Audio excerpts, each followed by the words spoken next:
Hey guys, how's everybody doing today? I am super busy restringing guitars.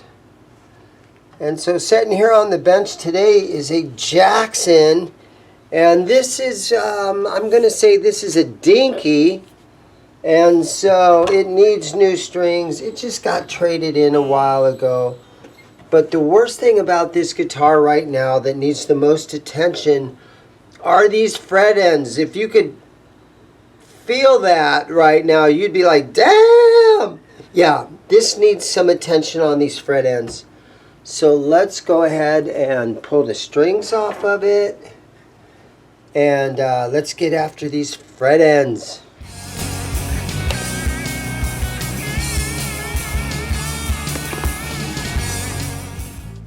Okay, let's remove the locking nuts.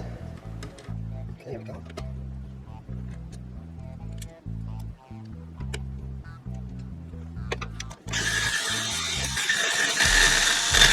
Get these old strings off of here.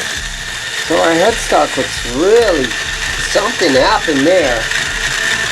It was in the sun or something. It's really, really gray and dusty looking.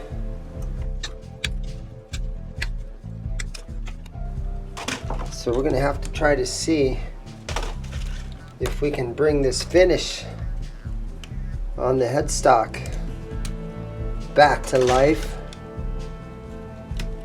because I don't think it should be gray like that. Maybe it is, but crazy.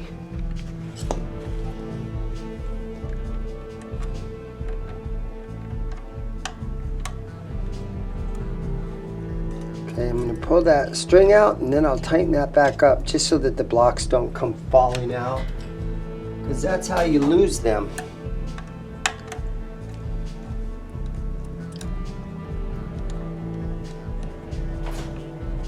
I did notice that you can get a 6-pack of these little blocks that fit down in the Floyd Rose. Sweetwater sells them. And they're only like $5 for a 6-pack. Sweetwater, you can get a lot of good stuff on Sweetwater. They're kind of the king right now of online guitar stuff. Here we are at these fret ends. Now there is some binding on here that we have to kind of be cautious about. But I'm not going to worry too much about the binding. Now I have my tool here that I've sort of flattened out each side, and I kind of built a little fret file. So I'm just going to hit these ends like this.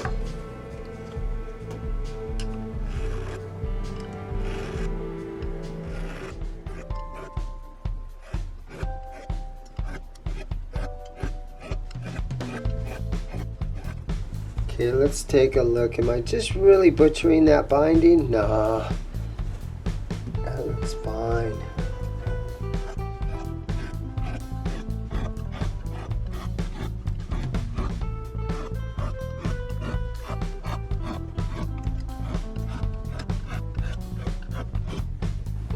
It's getting better already.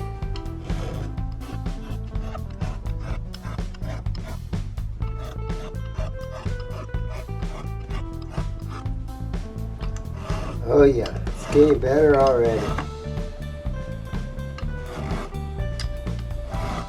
Just trying to sort of round them over a little bit.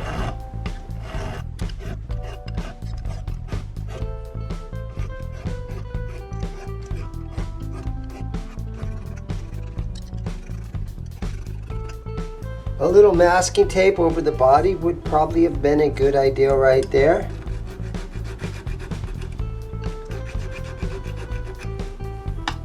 Oh, that's way better. So just that little bit right there made a big difference. Let me move over and do this end of this side of the neck now.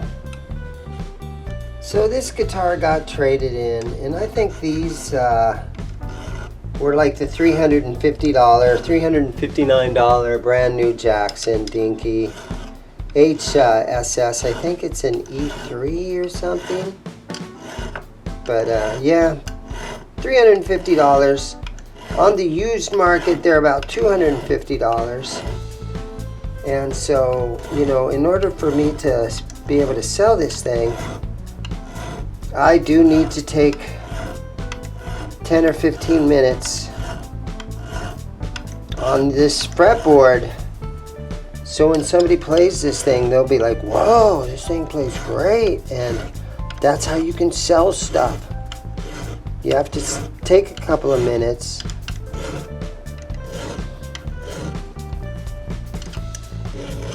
I don't want to just wait for that one customer that doesn't know what a good guitar feels like, or what a good, you know, beginners come in and they don't know what a guitar is supposed to feel like. I want this thing to feel nice to a experienced guitar player that honestly knows what a good guitar feels and plays like. So that's why I'm taking these few minutes to do this.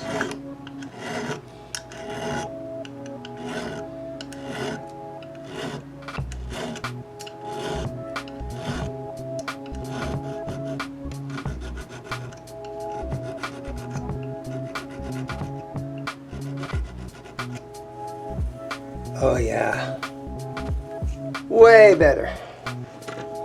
So now I'm going to take my fret guard, lay it across there, a little bit of wet sandpaper. Let's see if I can sort of shine these up a little better.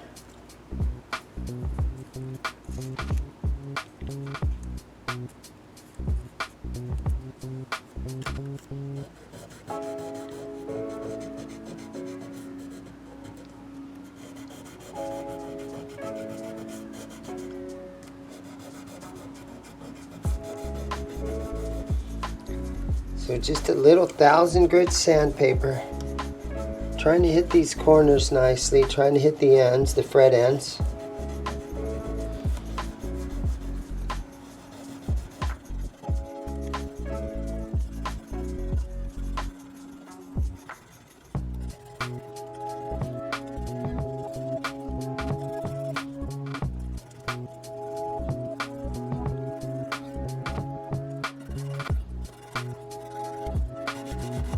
Okay, so much better.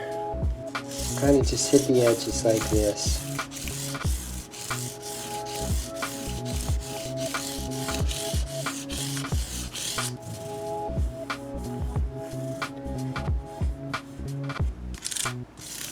This again is just more 1000 grit sandpaper. Okay, let me go over here like this, flip it around.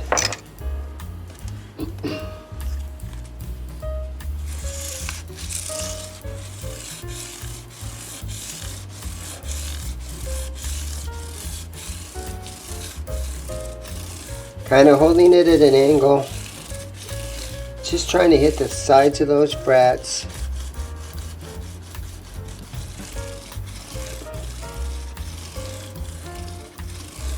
So everybody's like, you're fucking up the binding. Well, let me clean this now, and I'm just gonna spray some furniture polish on my rag,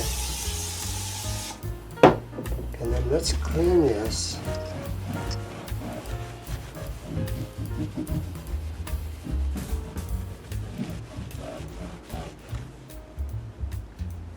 A little something right there.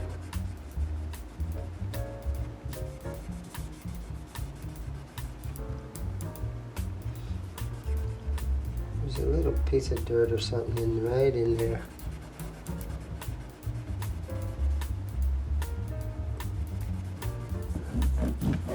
Okay.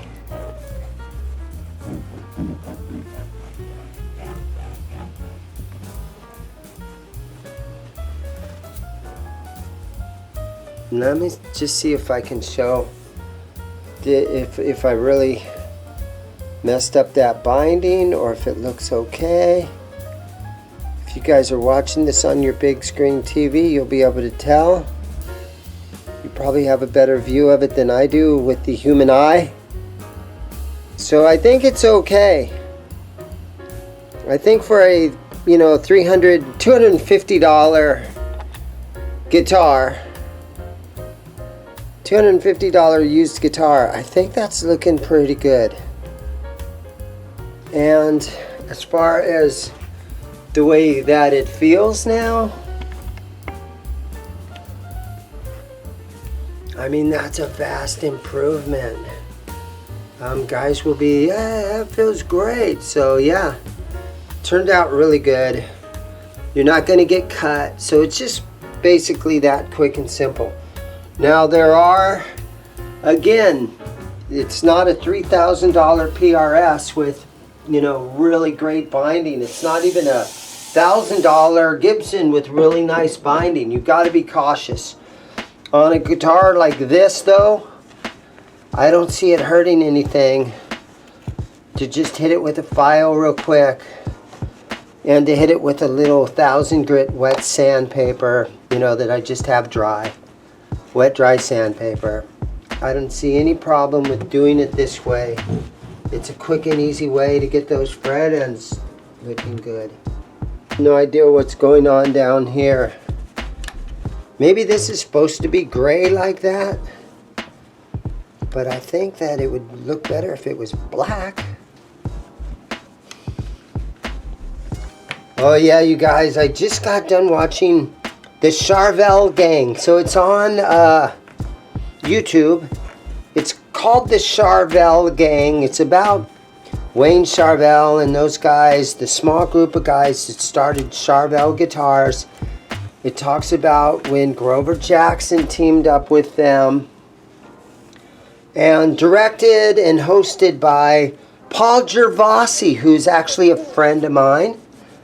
And you know, I've talked to him at the NAMM show, and he came out and jammed with my band one time, and every time I play out in LA, he shows up and he supports us. So yeah, directed by Paul Gervasi.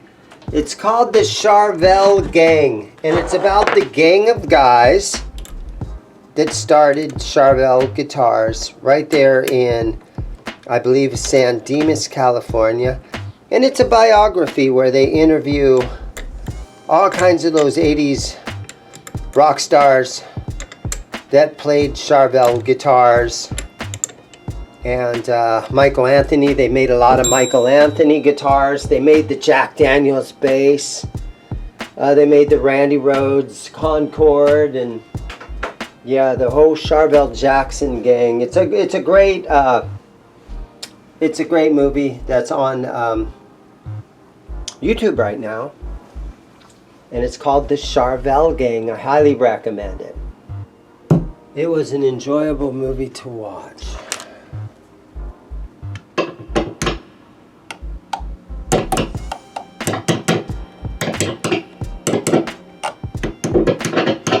Awesome. We're ready for strings.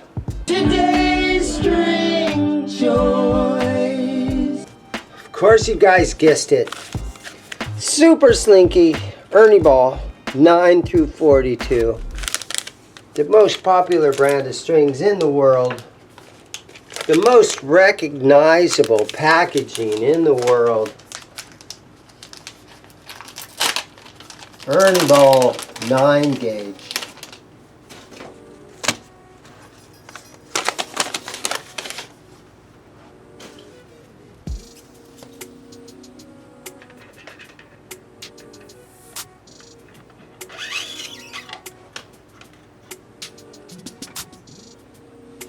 Okay, so I gotta just loosen this back up a little bit.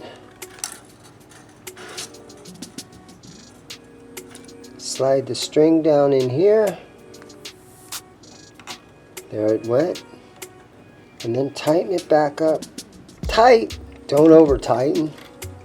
You don't have to go incredible hawk on it.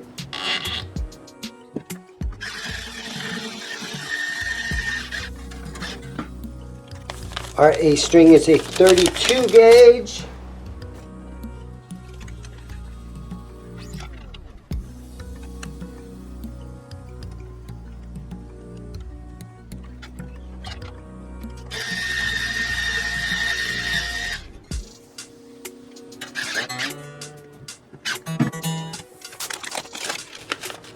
Our D-string is a 24 wound D-string. And again, if you guys have a Floyd Rose and you've lost any of these little blocks, or they're just completely worn out where they don't hold the string in there tightly, again, I'm pretty sure Sweetwater has them for $5 for the 6-pack. I've been wanting to go on there. I've been needing to go on there and just buy a half a dozen packs of them or something, just to have some extras laying around. If you have a really old guitar, it's such a great idea to change those. Because the worst thing that could happen is you're working on your guitar all day. You go to string it up, and those blocks that fit down in the Floyd, they're old, and they don't hold the string in there anymore. And you tune it up, and the string comes flying out of there. That's the worst. And trust me, that happens. It's happened to me enough times that you know, you end up pulling your hair out. You're so frustrated. And that's the reason why most of the hair on the top of my head has already come out. I've pulled it out. It's not male pattern baldness whatsoever. Alright. There's our B string.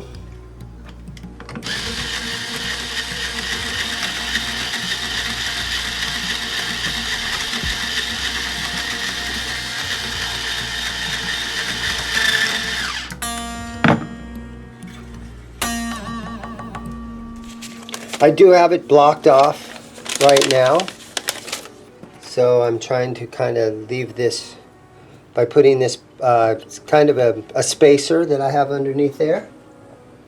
And although some of you guys in the chat, you were mentioning that they have things that you can put in here. I don't know what the thing is. I'm going to do some investigating. But there are, instead of shoving a block underneath here, they have things that somehow, I don't know what they are. Guys, leave it in the comments. Maybe I'll get one and I'll experiment with it. It's all about experimenting with different gadgets, you know, different string winders, different tools. Okay, I'm going to set these locking nuts back in place. I'm not going to tighten them. Just going to kind of set them in place.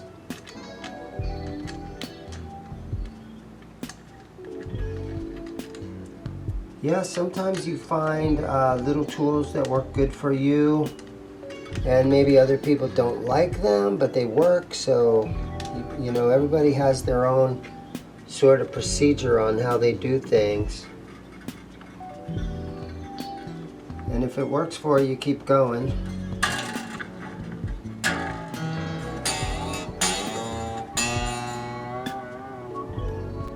Let me throw a tuner on this thing.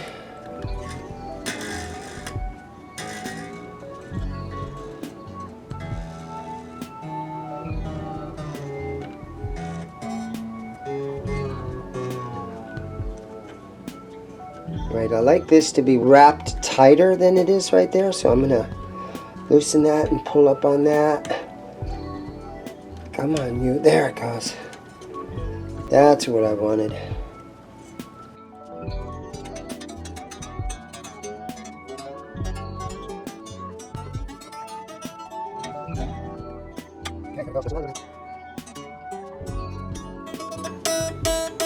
I got this guitar traded into me because the customer did not want to deal with a Floyd Rose. And it happens all the time.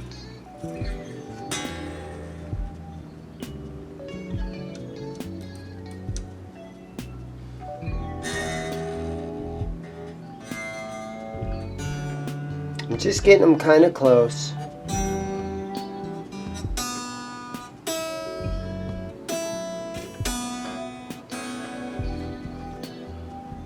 So now I'm going to come down on to this end of the guitar, and I'm going to pull this out of here. Okay. So it's sort of where I want it. Now also I'm going to turn these out so that there's plenty of room for adjustability. Our fine tuners, you know, center them or put them sort of towards the top so that you have some room for adjustments right after it's all tuned up. And you want that to lay nice and flat, so I'd like to see it about right there. But let's go back down to this end of the guitar and work on this tuning a little bit more.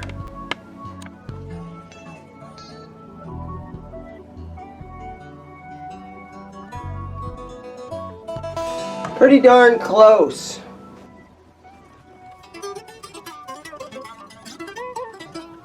Pretty darn close.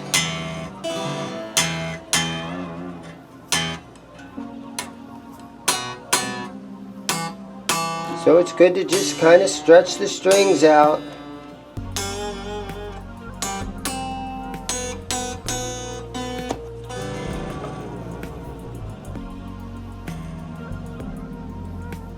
And then tune it a bunch of times. It takes you a couple of times.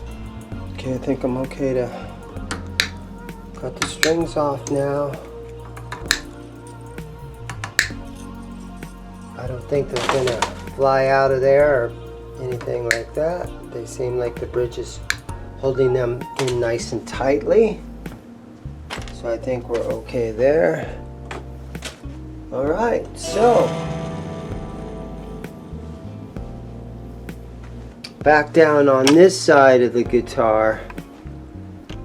So again, I wanted this to set flat. So right there would be perfect. It's a little bit high. So we could go in there and tighten those springs in the back and then retune it. I think that's our plan.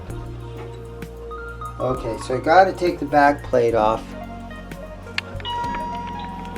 So give me a minute here, I'll pull this back plate off.